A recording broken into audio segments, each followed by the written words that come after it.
हूँ। आइए हम विराट कोहली जी के साथ बात करने के लिए चलते हैं। विराट जी, आपका तो नाम भी विराट और काम भी विराट। नमस्कार आप सर। दुबई में से आज समय निकाला और वहाँ तो ये खेल आपका बड़ा तनावपूर्ण रहता है। उसमें भी आपने और अपनी भागदौड़ भरी जिंदगी में अभी जो फिटनेस रूटीन फॉलो करते हैं, मैं जरूर चाहूंगा, देश भी जानना चाहेगा, क्योंकि नौजवान आपको आपके हर गतिविधि को देखता है। ये आपको कैसे मदद करता है? पहली बात तो बहुत बहुत धन्यवाद सर यहाँ पे हम सबको बुलाने के लिए। सब लोगों ने फिट इंडिया मूवमेंट के बारे में बात करी और इसके फायदे इसके लाभ हमको रोज अपनी डेली लाइफ में किसी ना किसी तरीके से दिखते हैं। सबने अपने एक्सपीरियंसेस बताए। मिलिंद जी ने भी बहुत अच्छी बातें रखी। बहुत इंस्पिरेशनल उनका भी काम रहा है, उनकी जर्नी रही है पिछले कुछ सालों में। मैंने भी बहुत ऑब्जर्व किया है।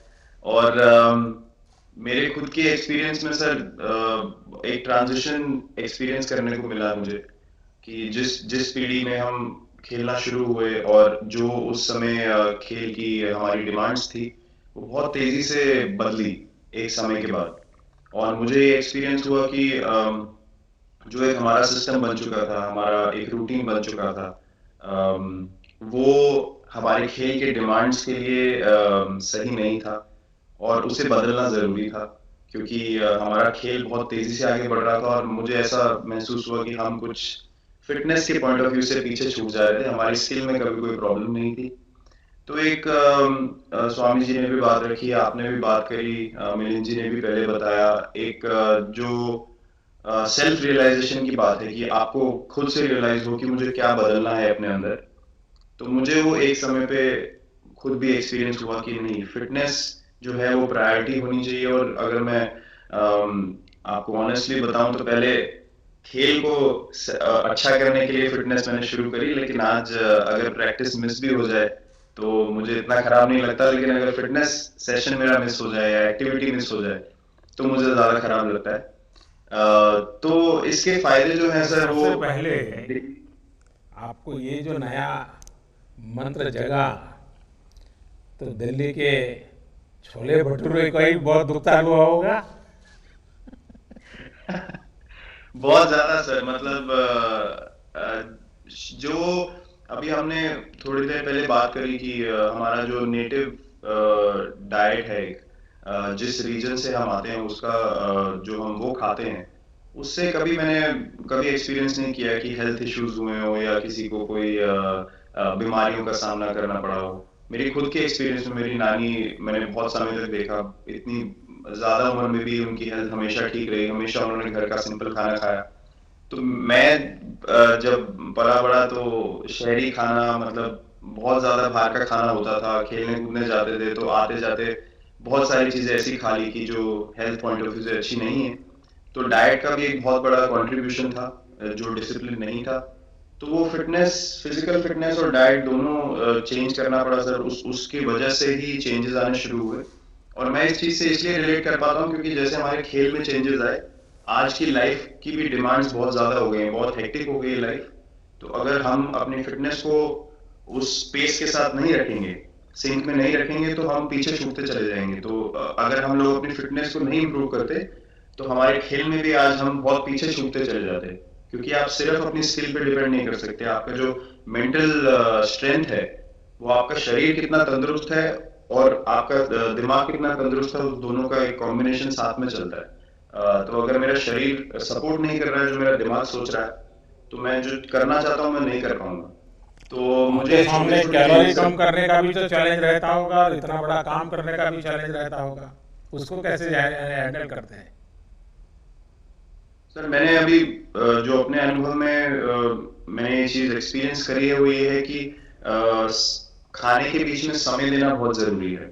हम लोग बहुत बार खाते हैं और फिर बड़ी मील के बाद वो छोटा छोटा खाते चले जाते हैं पूरा दिन। तो वो जो हमारा सिस्टम है, उसको कहीं प्रोसेस करने का मौका ही नहीं मिलता खाने को, और रात तक हम खाते चले जाते हैं। तो मैं जब छोटा भी था तो 11:30 12 बजे डिनर हो रहा है, उसके बाद मीठा खा के एकदम सो गए।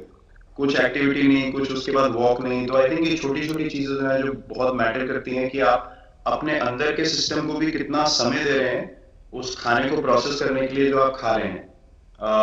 तो उसके लिए अवेयरनेस बहुत जरूरी है कि आप किस वजह से कर रहे हैं। आप अपने आप को ओवरऑल फिट रखने के लिए कर रहे हैं या फिर सिर्फ वेट लॉस के लिए कर रहे हैं, जैसे अभी रुजुता जी ने बोला। तो प्रायोरिटी बहुत जरूरी है अपने दिमाग में कि आप आपकी इंटेंशन ठीक होनी चाहिए, फिर अकॉर्डिंगली आपके रिजल्ट्स भी वैसे ही आएंगे बाहर। मैंने सुना है कि इन दिनों टीम के लिए ये योयो टेस्ट हो रहा है। क्या ये कैप्टन को भी ये योयो टेस्ट करवाना पड़ता है कि आपको छुट्टी होती है? और योयो टेस्ट होता क्या है, क्या क्या क्या करना पड़ता है? सर टेस्ट ये बहुत जरूरी था फिटनेस पॉइंट ऑफ व्यू से। अगर आप ग्लोबल फिटनेस लेवल्स की बात करें तो बाकी टीमों से हमारा लेवल अभी भी कम है, और हम चाहते हैं कि वो लेवल हम ऊपर लेके जाएं, जो एक बेसिक रिक्वायरमेंट है। आज की डेट में हम लोग फोकस करते हैं कि जैसे T20 मैच हो गया या वनडे मैच हो गया, वो एक दिन में खत्म हो जाता है।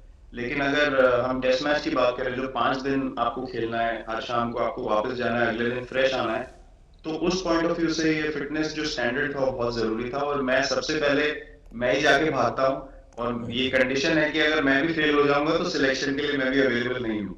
तो आई थिंक ये सिस्टम और ये कल्चर सेट करना बहुत जरूरी होता है। और उससे क्या होता है सर, ओवरऑल एक जो फिटनेस लेवल है टीम का बढ़ेगा। जैसे टेस्ट क्रिकेट में हमारा बहुत बार होता है कि आप थके हुए हैं, तीसरे दिन आके आपको, जैसे हमारे फास्ट बॉलर्स हैं आज की डेट में, वो दुनिया में सबसे ऊपर है, तो उनको अगर दूसरे तीसरे चौथे दिन आके वो एफर्ट डालना है फील्ड पे, तो वो डाल सकते हैं। पहले क्या होता था, स्किल हमारे पास हमेशा से रही है, लेकिन शायद जो मैंने आपको बोला वो ट्रांजिशन मैंने जो एक्सपीरियंस किया है, हम लोग वो जरूरी समय जो आता है जहाँ पे शरीर थक जाता है और टीम को आपकी जरूरत है, वहां पे परफॉर्मेंस जो है हमारी डिप हो जाती थी और दूसरी टीम जीत जाती थी।